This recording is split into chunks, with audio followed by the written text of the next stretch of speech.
Muy buenas tardes. Gracias por estar una vez más en esta programación en español del Canal 17.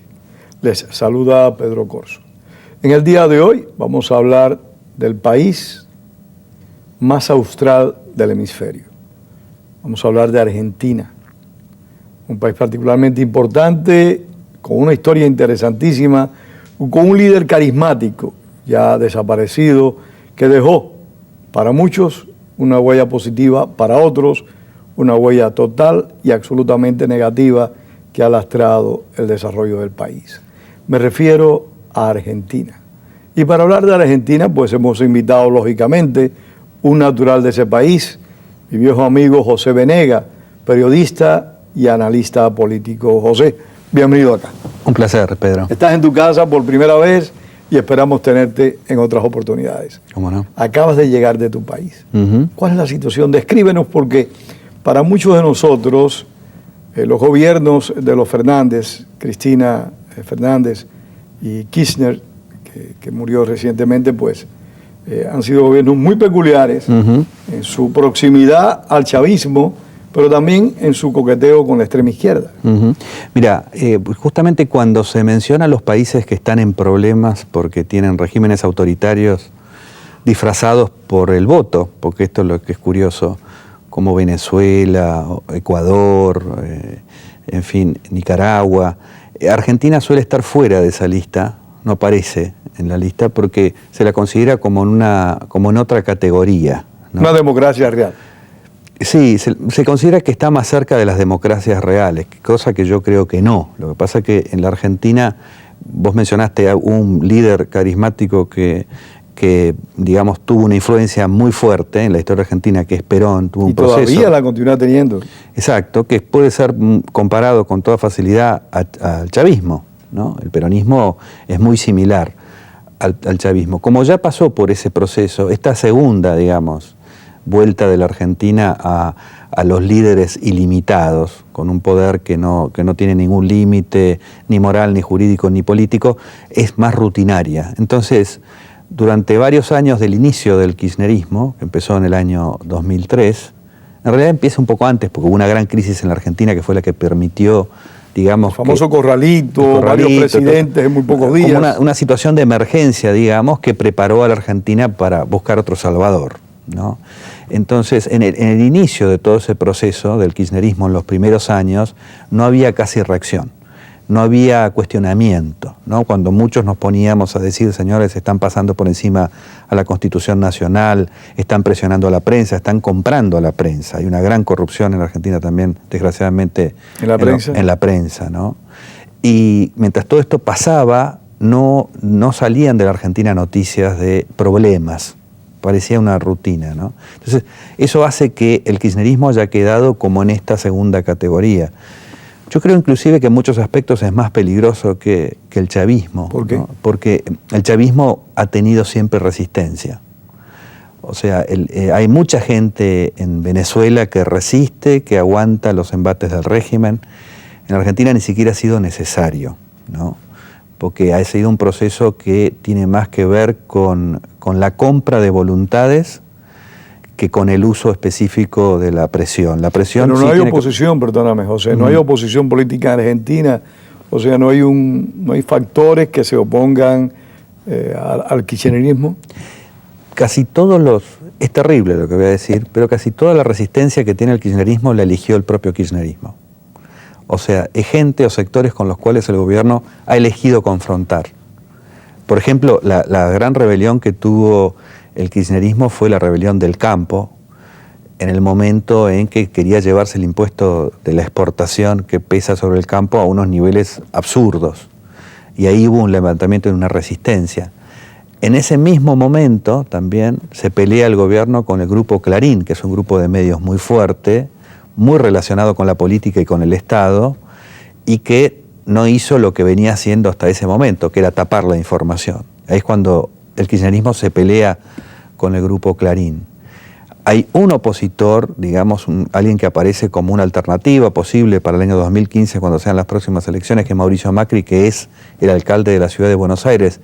Pero también es el kirchnerismo el que elige confrontar con Macri en el momento en que quiere. Pero no entiendo, discúlpame, no entiendo eso. O sea, tú planteas que el kirchnerismo elige a la oposición para poderla manipular, para poderla conducir, o la elige porque es un enemigo que no tiene el suficiente nivel, la suficiente posibilidad como para poner en riesgo el proyecto.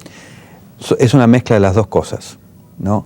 Por un lado, todo sistema autoritario necesita un enemigo interno, porque se alimenta de eso. Cuando hay malas noticias, hay que atribuirle las malas noticias a alguien, ¿no? Por el otro, es una oposición que no tiene la capacidad de cuestionar al régimen en sus problemas más de fondo. En consecuencia, aparecen solamente en el momento en que el gobierno elige confrontar con ellos, ¿no? En el caso del gobierno de la Ciudad de Buenos Aires, por ejemplo, por cuestiones presupuestarias. Macri es el alcalde de Buenos Aires. Macri es el alcalde de Buenos Aires. Por cuestiones presupuestarias o por cualquier otro tipo de medida. Por ejemplo, ahora el gobierno nacional le acaba de retirar el servicio de Policía Federal sobre el sistema de subterráneos, de metro de la Ciudad de Buenos Aires, y eso es algo que elige hacer el gobierno.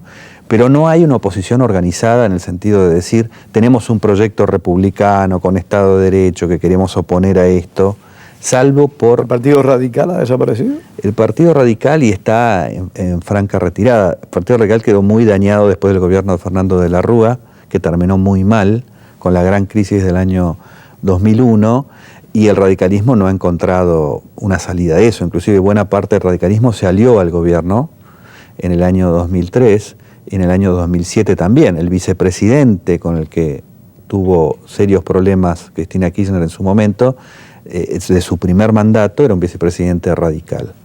Así que está en un proceso... Que le hizo, para muchos de nosotros que estamos afuera, pues le hizo oposición y en más de una ocasión tuvo conflicto con la mandataria. Claro, justamente en esta crisis del campo se dio una situación tal en que el vicepresidente preside el Senado y solamente vota cuando hay un empate. Y en esta resolución, donde querían aumentar muy fuerte los impuestos a la exportación del campo, tuvo que decidir el vicepresidente y decidió en forma negativa respecto del proyecto del gobierno, y ahí es donde empezó la confrontación, ¿no? Inclusive apareció en algún momento como un posible candidato también opositor. Sí, señor. Después se fue desdibujando porque con un solo episodio no se hace un candidato, y una de las cosas que puede llegar a ocurrir es que dentro mismo del kirchnerismo surja la oposición, ¿no? Existe el gobernador de la provincia de Buenos Aires, a que también el gobierno nacional elige como víctima de muchas de sus acciones, que posiblemente... ¿Es kirchnerista también? Sí, también fue menemista, también kirchnerista, o sea, esto... Todas las casacas. Esto desgraciadamente es muy común en la política. Ahora, José, vamos a regresar a la política, pero yo quiero una cuestión más bien psicológica. ¿Cómo es posible que Perón, que no fue un ideólogo, fue un hombre que simple y llanamente logró trascender en la historia de la Argentina por una serie de factores muy difíciles de entender? Una mujer que vestía como millonaria y se dedicaba a los descamisados. Un hombre que realmente generó conflictos sociales muy profundos. ¿Cómo es posible que el peronismo, y en particular su ídolo femenino, Eva Perón, hayan podido sobrevivir al siglo XXI? Sí, y yo te voy a agregar algo que suelen preguntar sobre la Argentina. En un país tan educado, ¿sí? ¿No? Mi idea es que la educación y la formación no tienen nada que ver con estas cosas. Bueno, Alemania lo demostró, sí, con Adolfo Hitler. Exacto, era también un país culto, ¿no? Es un problema moral, pero no es cualquier problema moral. Es un problema moral en relación al poder. Es la idea que la gente común, también a lo mejor por el sistema educativo, tiene sobre el poder político. O sea, el paternalismo, la necesidad de un conductor. Exactamente. Yo creo que, bueno, y ya Perón en esa época...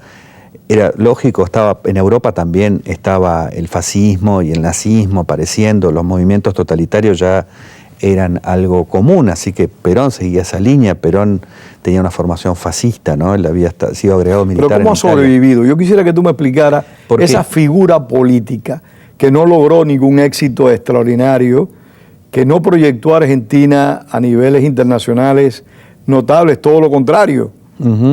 Argentina empezó a decaer a partir de que Perón asumió el control del país. Perón alimentó las creencias y los deseos de una gran parte de una generación. Es lo mismo que hace el kirchnerismo sin tener ningún resultado. En alguna medida sigue la ruta de Perón. Claro, más que episodios de propaganda, ¿no? Es parecido a todos los regímenes totalitarios que conocemos, ¿no? Como no pueden manejar la escasez, porque para ellos no existe, entonces recurren a determinada gente a la que benefician con muchísimo entusiasmo y lo muestran como si eso fuera el reflejo de toda la sociedad. De toda la sociedad, ¿no? En Cuba lo conoces muy bien, a ese episodio. El kirchnerismo, de todos esos regímenes que terminan como volcando en esta situación por su propio fracaso, toma la última parte. O sea, son como el chavismo, lo mismo, ¿no? Rescatan el basurero de los totalitarismos, digamos, y lo utilizan y lo ponen sobre la mesa. Hay una necesidad, yo creo que también podríamos remontarnos a la ilusión de realmente separar la religión del Estado, ¿no? No sé en el fondo si poder y religión pueden separarse al final de todo este cuento.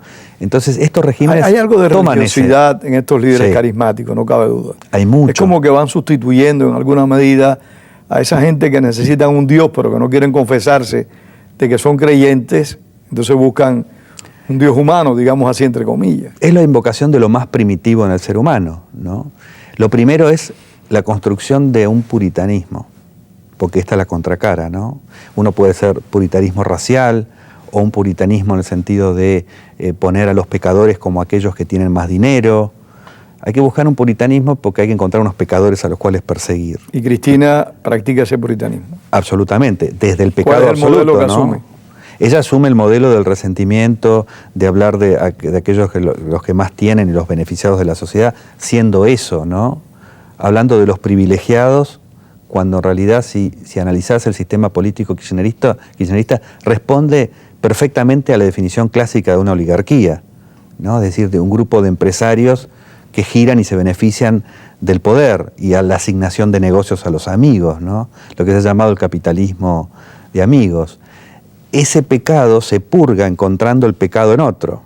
Por eso es lo más primitivo del ser humano. Uno habría que salirse a veces del análisis político para ir a otra cosa, ¿no? Ahora, ¿tú aprecias que la señora Fernández en alguna medida sigue la obra de su marido? ¿Consideras que la señora Fernández va a tratar de modificar la Constitución para ir a una nueva reelección?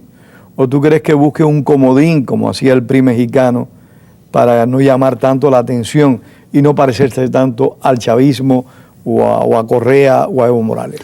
Bueno, no tienen la posibilidad de tener un comodín porque no confían en nadie. El círculo de decisiones del gobierno es muy pequeño, 3, 4 personas. En su gabinete también tienen gente muy cercana, tienen serios problemas cuando tienen que reemplazar a alguien. Lo que sí es muy posible, y creo que está en los planes del gobierno, es intentar una reforma de la Constitución para permitir la reelección indefinida. Igual se les presentan muchos problemas, ¿no? El kirchnerismo es posible que sea vencido por el propio kirchnerismo. Se le presentan muchos problemas económicos. Kirchner toma el país después de esta crisis enorme del 2001 en pleno crecimiento, o sea, estaba en el piso cuando lo encontró y creo que sin hacer nada el país hubiera levantado porque, digamos, había el boom de las materias primas y simplemente, increíble. Sí, y aunque no le hubiera tocado, había caído tan abajo, ¿no? Es como, hay un dicho que es, si uno tira un gato muerto del piso 20, rebota igual, ¿no? Entonces es un poco lo que le pasó a la Argentina. Y aprovechó ese ciclo, ¿no? El kirchnerismo creció en ese ciclo. Ese ciclo se está terminando, está en problemas. Así que tienen serios problemas para financiar muchos aspectos de su política. Ahora este accidente que hubo de trenes en Buenos Aires fue también consecuencia de ausencia de mantenimiento y una cantidad de problemas. Pero los trenes son una concesión privada que entrega el Estado, tengo entendido. Sí, muy particular, porque es una tercerización donde la tarifa está dispuesta por el propio gobierno y es muy baja, o sea, prácticamente no existe, y donde el concesionario vive del subsidio. Es decir, es un sistema estatal administrado como por un privado, de la misma manera que un ministerio. Que tiene los favores del gobierno. Claro, un ministerio es un sector público administrado por un señor que es un privado, no hay demasiada diferencia. Y este grupo empresario forma parte de estos que se del benefician. entorno de la presidenta. Sí. De hecho, le querían entregar en su momento Aerolíneas Argentinas, ¿no?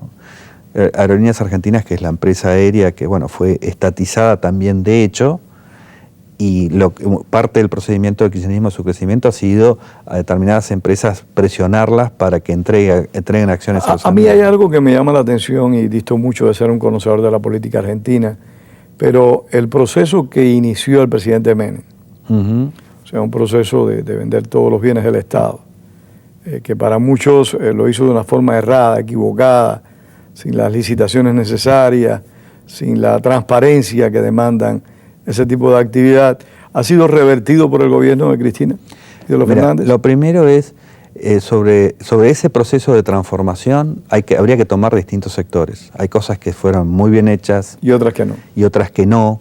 Y hay que tener en cuenta además que venía el país de 50 años de práctica de estatismo. Hacer todos esos cambios desde el propio peronismo de manera impecable era bastante difícil. Así que eso en primer lugar.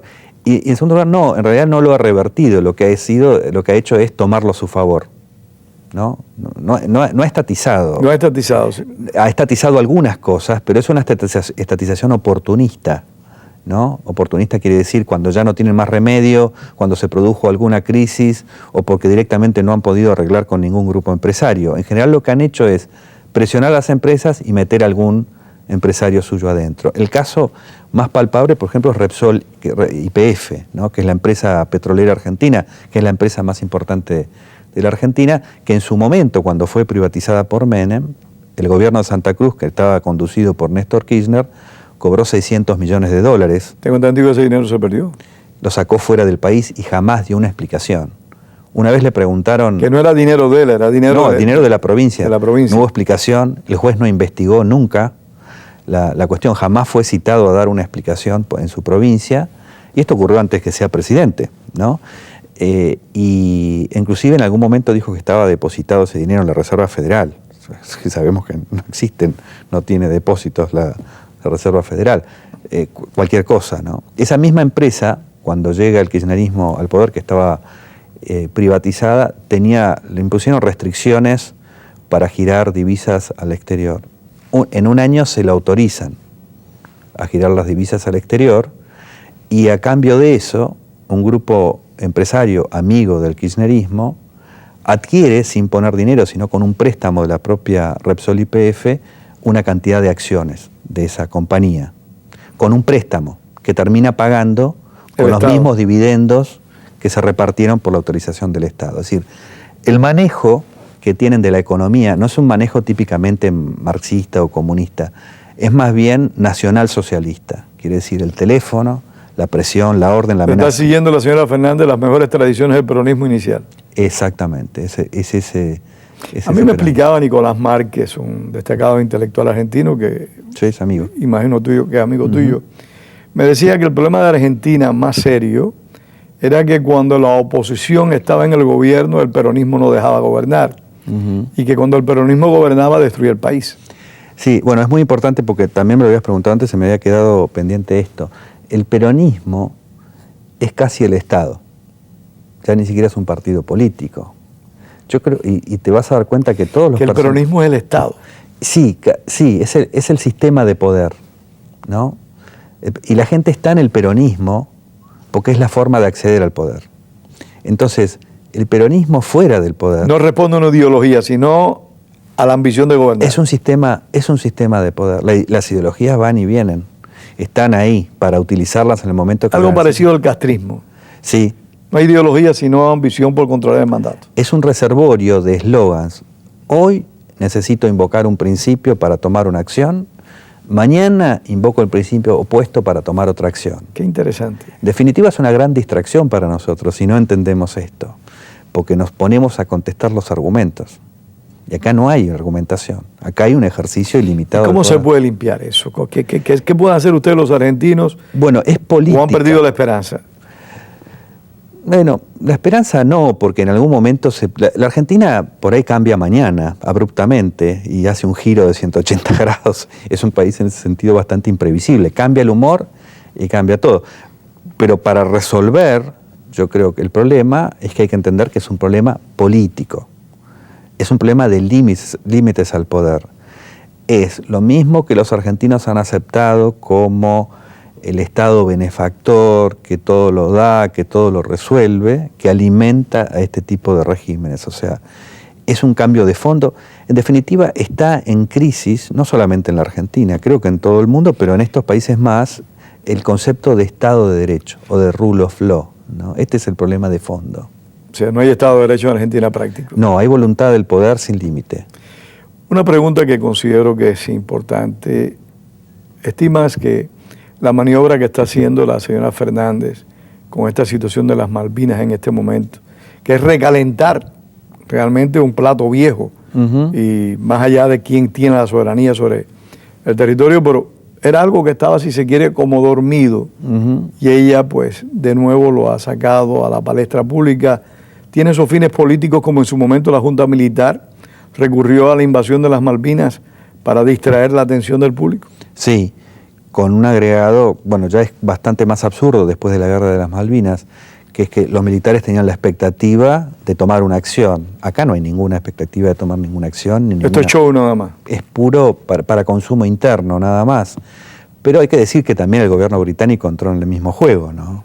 Cuando Cameron habla de que la Argentina está en una posición colonialista, no hace más que recalentar una cosa que solamente tiene beneficios políticos hacia lo interno en la Argentina. Sabe perfectamente que la Argentina no tiene ninguna capacidad de atacar a nadie más que al propio pueblo argentino, que lo hacen con mucho entusiasmo, ¿no? Entonces sí, tiene más que ver con propaganda. Les ha costado mantenerlo al tema, porque han pasado muchas cosas en el interín. Por ejemplo, ha salido acusaciones al vicepresidente de tener una empresa con un testaferro que contrata la impresión de billetes, este episodio del choque de los trenes, la cuestión del aumento de las tarifas, porque lo han tenido que hacer, pero no tienen más remedio porque el presupuesto público no da más para eso, la necesidad que tienen de juntar dólares para poder adquirir gas y petróleo en el exterior, porque debido a que han congelado el precio, también la producción del petróleo ha caído. Tú me decías antes de iniciar el programa que Fernández era un ladrón. Néstor Kirchner, perdón, era un ladrón. De que era un hombre que había llegado al poder solo con la ambición de hacerse más rico, y que para eso recurría a cualquier método, pero que su esposa, la señora Cristina Fernández, tiene otras aspiraciones, tiene otras proyecciones, que tiene una identificación más política, más a la izquierda que su propio marido. Sí, por supuesto que esto es en la superficie, ¿no? No ha devuelto un peso del patrimonio familiar, que se ha multiplicado por 8 veces desde que están en el gobierno, y no hay explicaciones por las cuales se puede haber multiplicado. Ni nadie las pide tampoco. Pero lo que tiene en realidad ella es que sí se cree un poco más la historia que se han construido de ser ellos un grupo de izquierda. Entonces creo que también es una cuestión psicológica, ¿no? De tapar las propias culpas. Entonces en ese sentido es más peligrosa, ¿no?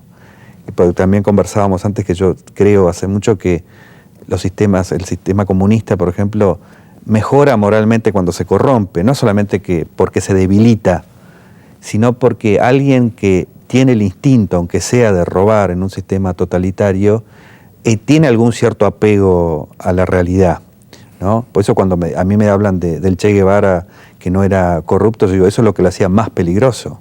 No era corrupto en un sentido de dinero, pero era capaz, esos tipos son los que son capaces de matarte. Por cualquier cosa. Por cualquier cosa, ¿no? Entonces, el progreso moral se logra cuando de alguna manera están apegados a algo mundano. Y Néstor Kirchner en ese sentido estaba muy apegado a algo mundano, con lo cual en definitiva todos sus ataques podían terminar al otro día en una negociación. En el caso ¿Esta señora no? Esta señora no.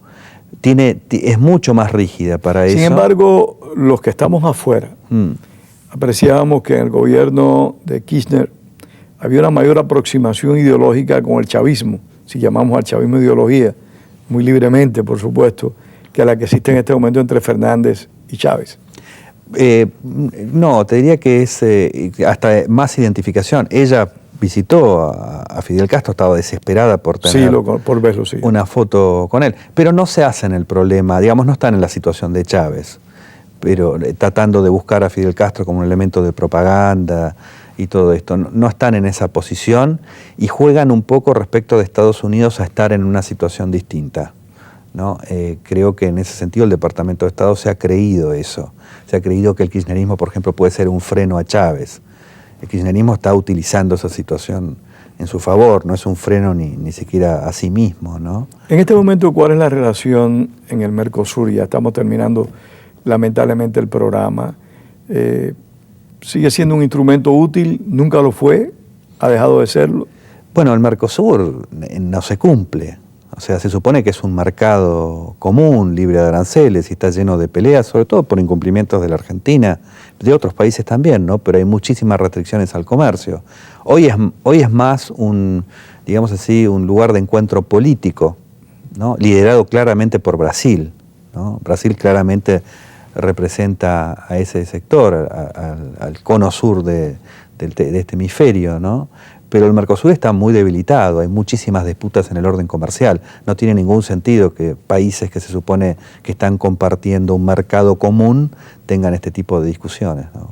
¿Y la relación de Bolivia con su vecino inmediato, de Argentina, con su vecino inmediato, Bolivia y Chile, cómo se desarrolla? Normal, no hay problemas en la relación con Bolivia y Chile. Con Chile hubo algunas situaciones tanto políticas como económicas porque hubo algún incumplimiento de la Argentina en la exportación de gas, políticas por la denegación de la Argentina de la extradición de un terrorista que está protegido por el gobierno argentino, ¿no? 30 segundos, ¿cómo ves el futuro argentino en los próximos comicios? ¿Habrá contrincante para la señora Fernández? Es posible que lo haya, todavía no está en carrera, creo que es un capítulo muy abierto, faltan bastantes años como para que eso ocurra. Y entre los posibles hoy, pero nos estamos adelantando, está este alcalde de la Ciudad de Buenos Aires, Macri, o el gobernador de la provincia de Buenos Aires, eso ya dentro del kirchnerismo, ¿no? José, de aquí a las próximas elecciones argentinas yo creo que vamos a poder conversar más una oportunidad. Muchísimas gracias, José Venegas, y gracias a ustedes, una vez más, por haber compartido con nosotros su tiempo, su espacio, y le invitamos la semana entrante a un nuevo programa de opiniones. Tengan todos muy buenas tardes, José. Una vez más. Un placer.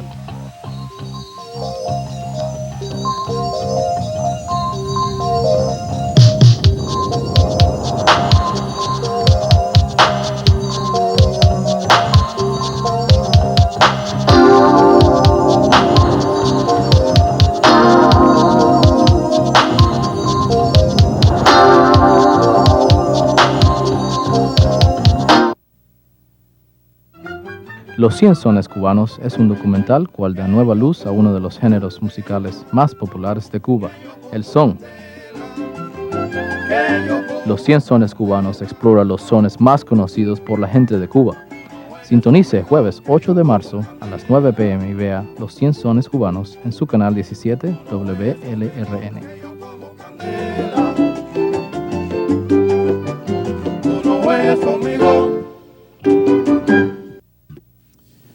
Queridos televidentes, he tenido que tomar esta decisión de poder tomarles un minuto de su tiempo para que escuchen la situación en la que se encuentra su canal 17 y este bloque de programación en español.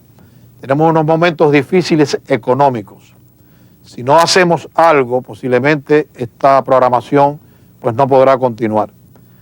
Pero yo sé que con la ayuda suya, y estoy seguro porque cada vez que se las pido siempre me responden, vamos a poder seguirle llevando esta programación a ustedes. Va a aparecer una información en la pantalla, tanto ahora como en el final, para que usted, a medida de sus posibilidades, pueda enviarme una contribución. Lo mismo de $1.50 que de aquellos que puedan de 1,000. Necesitamos su ayuda para poder continuar con este servicio que llevamos ya más de 30 años llevándosele domingo tras domingo. No me fallen, ayúdenme, envíeme lo que usted pueda y envíenselo a amigos del canal 17 o WLRN Programación en Español. Ayude a sus programas